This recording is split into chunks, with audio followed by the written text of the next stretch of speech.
Hoofnuus vanaand, minstens 144 mense is dood en 700 beseer na 'n aardbewing van 7,7 Myanmar tref. Vrese bestaan dat die dodetal veel hoër kan wees.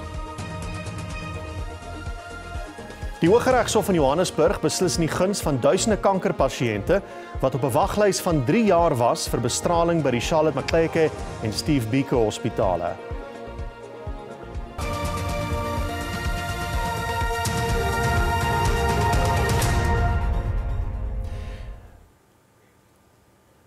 Goeienaand en baie welkom by die nuus in Afrikaans. Owerhede in Myanmar vrees dat die dodetal verder kan styg in 'n aardbewing van 7,7 wat die gebied vanoggend om 8:00 Suid-Afrikaanse tyd getref het. Minstens 144 mense is dood en meer as 700 beseer, terwyl sterftes ook aangemeld is in Thailand. Die episentrum van die aardbewing was 16 km van die naasgrootste stad in die land, Mandalay. Die aardbewing het paniek gesaai in Myanmar se naasgrootste stad, net voor 1:00 die middag plaaslike tyd. Geboue het ineengestort, paaie is beskadig en 'n brug het meegegee. Talle naskokke van tussen 4,5 en 7,2 is ook in die gebied aangemeld.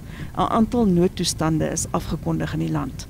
Lydens berigte is grondverskuiwings aangemeld en ernstige skade is aangerig aan geskiedkundige godsdienstige geboue. Die militêre junta in Myanmar het 'n pleidooi gelewer vir internasionale hulp en dat inwoners moet bloed skenk. Die Verenigde Nasies het sy ondersteuning beloof.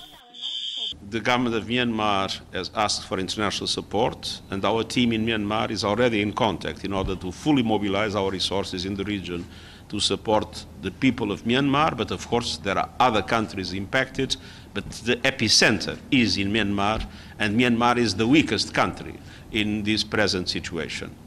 Daar heers kommer oor skade aan Myanmar se infrastruktuur. Deurweekte grond kan ook lei na verdere grondverskuiwings en gevolglike skade. We currently have concern for a large-scale dam that people are watching to see the conditions of the dam. We also know that the major bridge that connects Mandalay to Sagaing has also collapsed. This is going to cause a logistics challenge to reach people in Sagaing. Daar is reeds 'n groot aantal inwoners van Myanmar ontheem deur die jarelange burgeroorlog.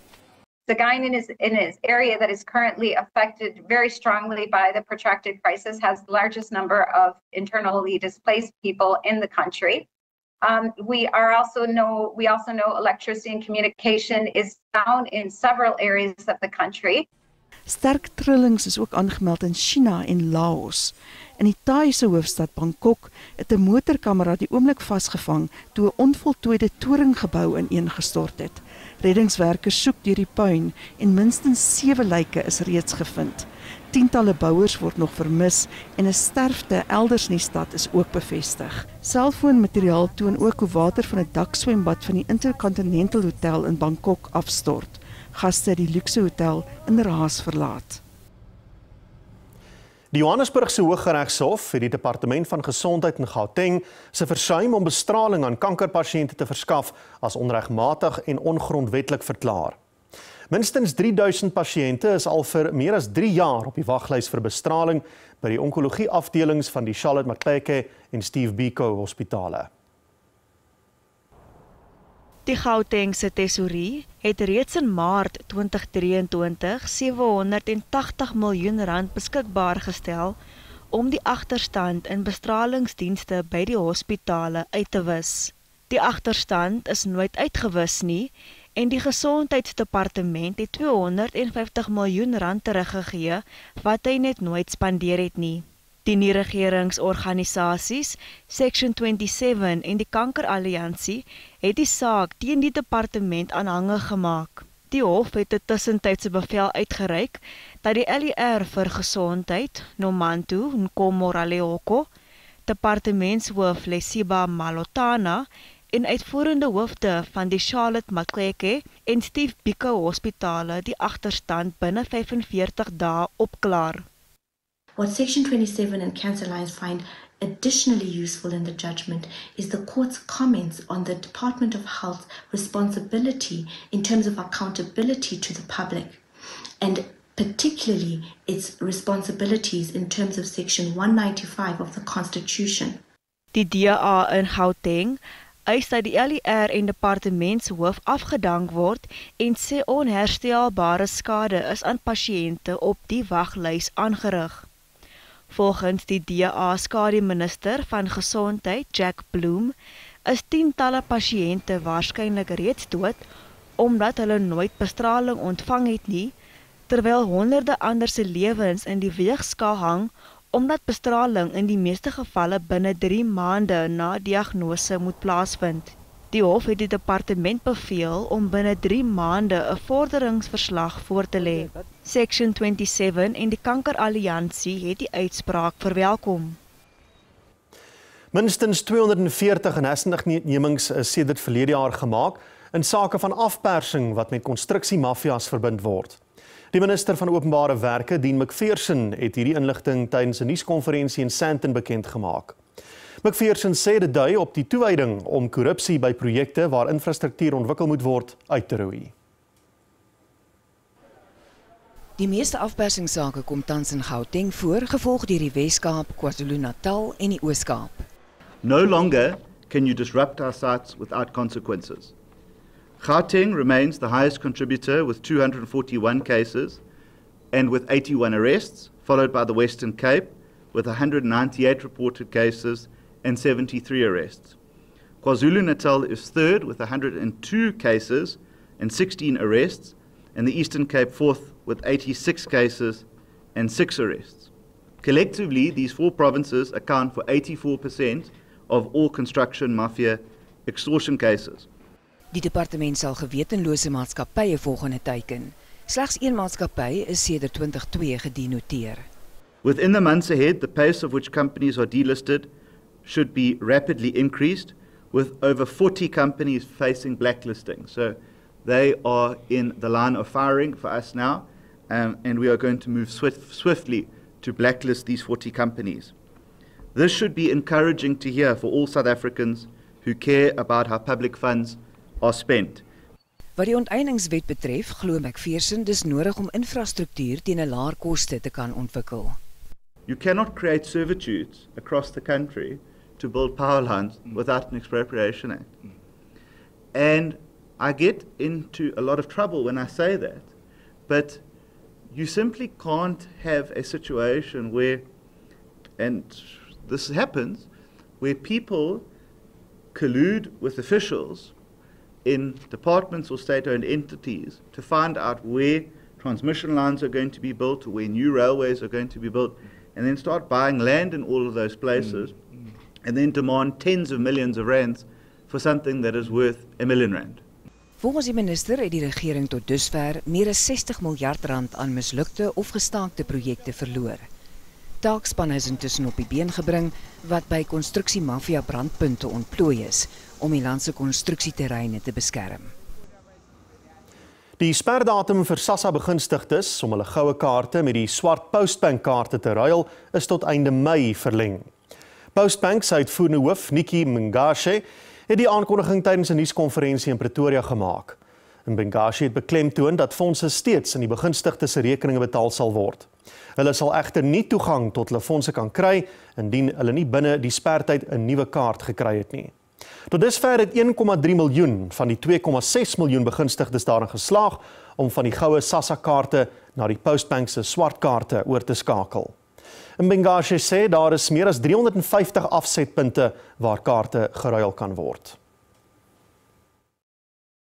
We have extended the usage of the gold SASSA grant card that people are using, that it can be used for a further 2 months.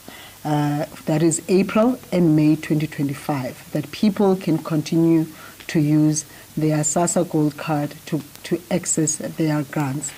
This is now mainly, of course, to those beneficiaries who have not had the time to go and replace their gold card to the black card. Na verwagting kan die brandstofpryse volgende week daal. Bly geskakel vir hierdie en ander nuus.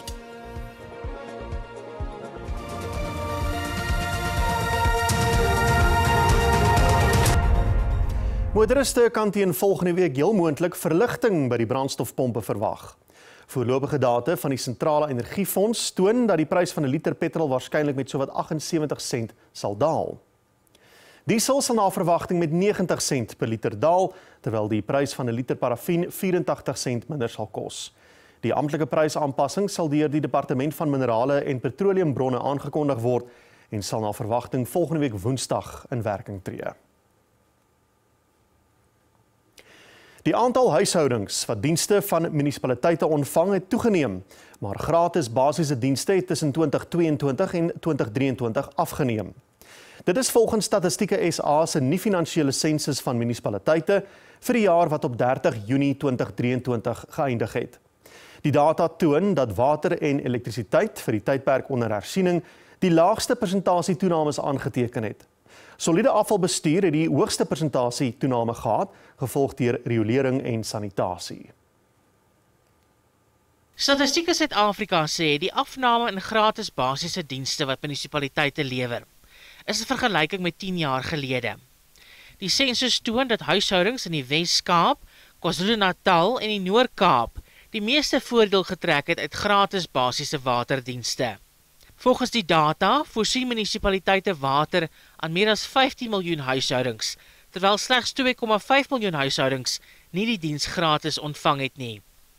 Die vinnige groei van informele nedersettings, gebrek aan inligting en opvoeding, knou munisipaliteite se inkomste. The financial constraints is also another element where municipalities plan for some projects whereby they are going to eradicate and replace. But due to the cut in the budget or due to the shifting of the focus on the other priority areas, it leads to them now not being able to meet their plans or their target within that particular financial year. Die sensus het ook 'n drastiese vermindering in die gebruik van emmertoilette getoon. Maar die aantal emmertoiletstelsels landwyd is egter steeds beduidend hoog.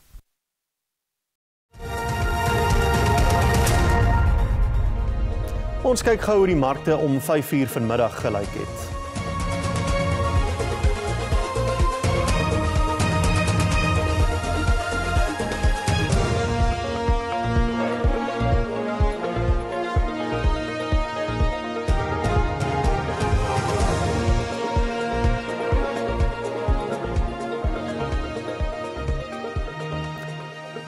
Verbruikers betaal tans minder vir ingemaakte sardyne, mielies en eiers, terwyl die prys van sonneblomolie op sy hoogste sedert 2021 is.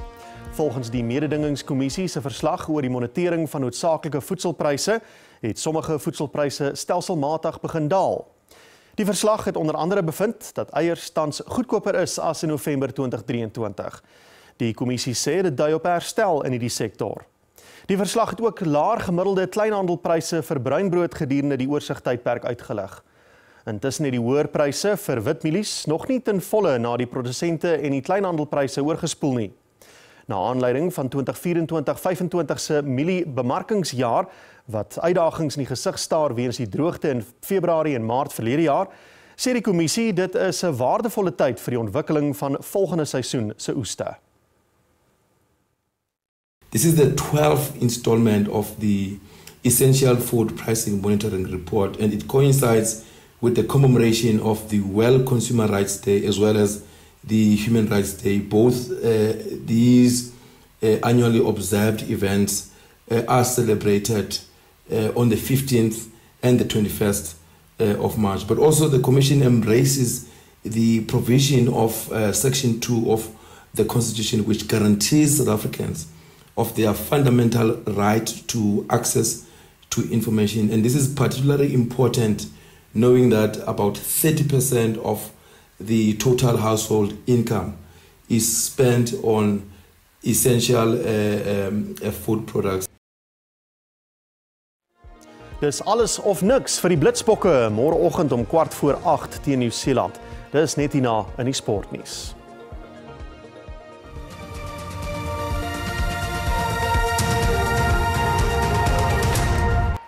Ons sluit die bulletin af met 'n insetsel oor die ontslape Suid-Afrikaanse musikant, antropoloog en teen-apartheidsaktivis Johnny Clegg, wat met 'n lewensgetroue bronsbeeld vereer is.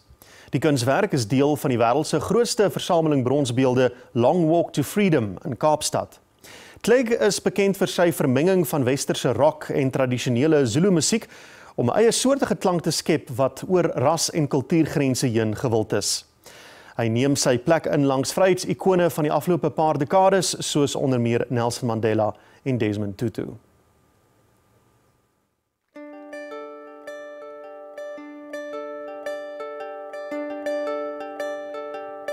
Clegg het homself heeltemal in die Zulu kultuur, taal en tradisies ingeleef. Dit het gelei tot die musiekgroepe Juluka en later Sovuka en ikoniese liedjies soos Impi en Spirit of the Great Heart. Die bronswerk beeld Clegg midde-in 'n dans uit. Sy familie sê tradisionele Zulu danse was iets wat hy gedoen het om homself te aard in moeilike tye. Just how happy he was in the dance and how kinetic he was and the energy and the fire that he brought to the world. It's surreal. Die keuse om Clegg in te sluit by die versameling van bekendes was maklik vir die paneel. Clegg het alles versinnebeeld wat kulturele kruisverwysing kan bied. My father always said, use culture as a weapon against apartheid and racism, as a weapon of struggle, because it can inspire so much. And Johnny inspired so many and so much. Die joernalis, skrywer en aktivis Max de Pre was 'n jarelange vriend van Clegg. Hy sê die wêreld het Clegg nou meer as ooit nodig omdat hy waarlik 'n oordentlike mens was. De Pre het sy eie herkoms, wat Europees is, genoem en verwys na diegene wat hulle wil onttrek van Suid-Afrika as nasie.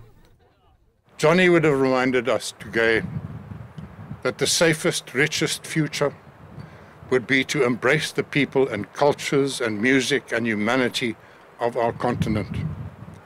That is the only medicine to treat fear, resentment and marginalization. Clegg is meer as 5 jaar gelede dood en laat sy gesin agter, maar ook alle Suid-Afrikaners wat steeds op soek is na harmonie en die gees van die groot hart. Mariska Botha, SAK nuus, Kaapstad. Ons groet tot môre aand. Mooi bly.